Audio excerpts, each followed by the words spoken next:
Berawal dari sebuah kampung di pinggir utara Bekasi yang bernama Ujung Malang sebagai cikal bakal Ujung Harapan. Sebuah daerah yang sejuk dan damai, keramah tamahan masyarakatnya terlihat jelas dari kehidupan sehari-hari penduduknya. Di antara sekian banyak penduduk yang tinggal di kampung tersebut, terdapat sebuah keluarga yang sangat harmonis, rukun, dan taat beragama. Dari keluarga inilah lahir seorang anak yang kelak akan menjadi seorang tokoh karismatik, seorang ulama yang juga sekaligus sebagai pejuang kemerdekaan.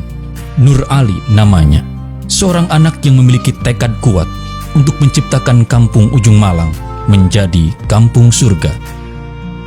Ia dilahirkan pada tanggal 15 Juni 1913 dan merupakan anak keempat dari pasangan Haji Anwar bin Haji Layu dan Hajah Maimunah binti Tarbin.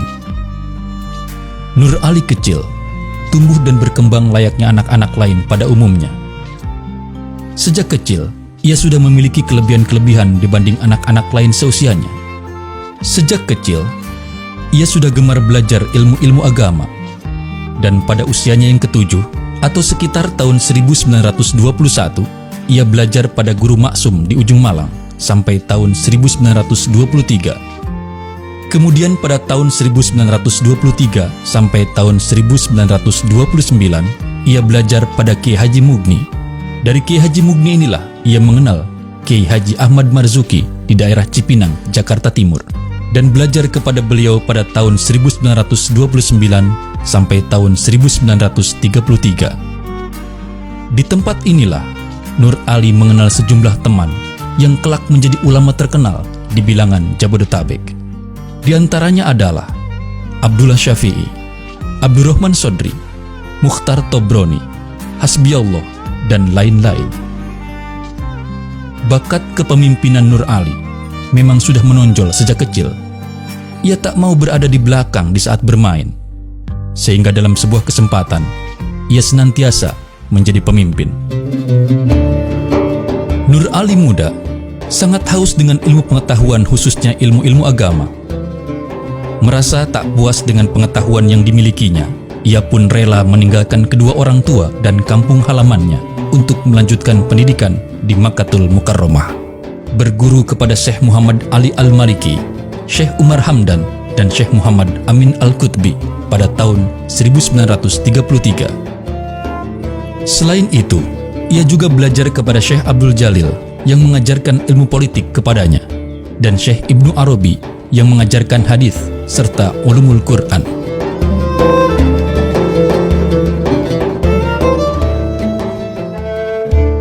Setelah cukup lama ia mereguk ilmu pengetahuan di tanah kelahiran Nabi Muhammad SAW itu, Nur Ali kembali ke kampung halamannya awal tahun 1940.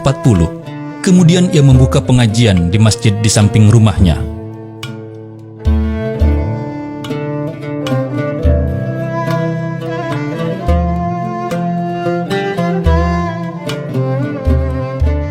Pada April 1940, ia naik pelaminan dengan Siti Rohmah, putri Guru Mugni, yang tak lain dan tak bukan adalah guru mengajinya di Ujung Malang.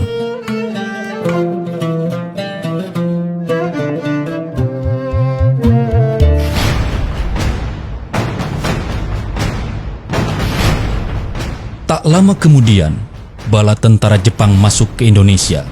Kebijakan politik yang baru ini adalah merangkul umat Islam karena mereka melihat bahwa umat Islam merupakan mayoritas di Nusantara.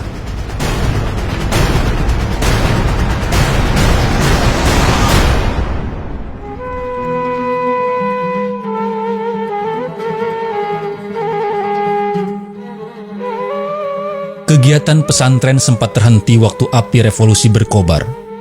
Namun usai perang melawan Belanda, pesantren ini didirikan kembali dengan nama Sekolah Rakyat Islam atau SRI Ujung Malang. Pada masa itu, penanganan sehari-hari SRI Ujung Malang dilakukan oleh Kiai Haji Abdul Mugni, Yakub Gani, Muhyiddin Anwar, Haji M. Arsyad, Haji Abdul Somad Murdani, Kiai Haji Zunaidi, dan Rohiman. Dalam waktu 2 tahun, SRI Ujung Malang tak mampu menampung jumlah murid yang terus membengkak. Maka para pengurus SRI Ujung Malang memindahkan kegiatan belajar dari rumah Yakub Gani ke masjid yang sekarang menjadi Masjid Al-Baqiyatus Shalihat pada tahun 1952. Para alumni SRI inilah yang kelak menjadi cikal bakal tenaga pengajar di At-Taqwa, seperti Kiai Haji Tajuddin Marzuki, Kiai Haji Ahmad Rosidi HS, dan Kiai Haji Ma'ali Samsudin. Kiai Haji Nur Ali mendirikan Organisasi Sosial Pembangunan Pemeliharaan dan Pertolongan Islam atau P3 Islam Ujung Malang. P3 Islam ini didirikan oleh para tokoh masyarakat Ujung Malang yang diketuai oleh Kiai Haji Nur Ali dan dibantu oleh Kiai Haji Mahmud Maksum, Haji Marzuki Anwar, Haji Mahbub Ma'an, Guru M. Zen Mugni, Jailani As'ari, HM Hasan Latif, dan Haji Romli Gudang, yang pada tahun 1956 berstatus yayasan. Tak ketinggalan, Kiai Haji Nur Ali memerintahkan Kiai Haji Abdurrahman untuk mendirikan pesantren Bahagia di Kampung 200. Selanjutnya, ia mendirikan Madrasah Tsanawiyah atau MTS dan Sekolah Persiapan Madrasah Menengah atau SPMM At-Taqwa. Sedangkan untuk pendidikan putri, pada tahun 1964 didirikan Madrasah Al-Baqiyatus Shalihat. Pada tahun 1986 terjadi perubahan dari Yayasan P3 Islam menjadi Yayasan At-Taqwa. Kemudian Kiai Haji Nur Ali melimpahkan tampuk kepemimpinan Yayasan At-Taqwa ini kepada anaknya, yakni Kiai Haji Muhammad Amin Nur. Namun beliau masih tetap mengajar sambil memberikan bimbingan. Imanun billah, satu ialah beriman pada Allah. Pokoknya beriman pada rukun iman yang 6 perkara itu termasuk pekerjaan yang paling apa? Sebab tanpa iman Islam tidak ada apa-apanya. Sholat kita, puasa kita, ya, haji kita, zakat kita, tanpa iman itu tidak ada apa-apa. Baru ada maknanya pekerjaan Islam tadi kalau ada iman pokok. Tapi yang lain tanpa Islam juga nggak ada apa-apa lagi. Orang umpama dia berjuang, berjihad, berjariah, bersedekah, tapi sholat mah kagak, puasa kagak, zakat kagak, haji kagak, itu pun tidak ada maknanya lagi. Akhirnya, ulama besar ini berpulang ke rahmatullah pada tanggal 5 Mei 1991 Masehi, bertepatan pada tanggal 25 Rajab 1412 Hijriah. Dengan meninggalkan beberapa orang anak yang kini berperan aktif dalam membantu perkembangan Yayasan At-Taqwa.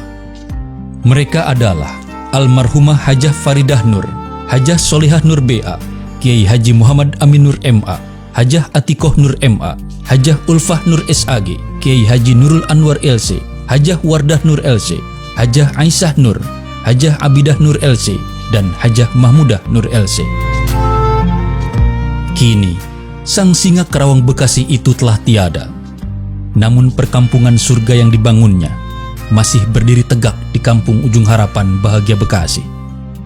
Semoga harapan dan kebahagiaan senantiasa terpancar dari pesantren ini untuk selamanya.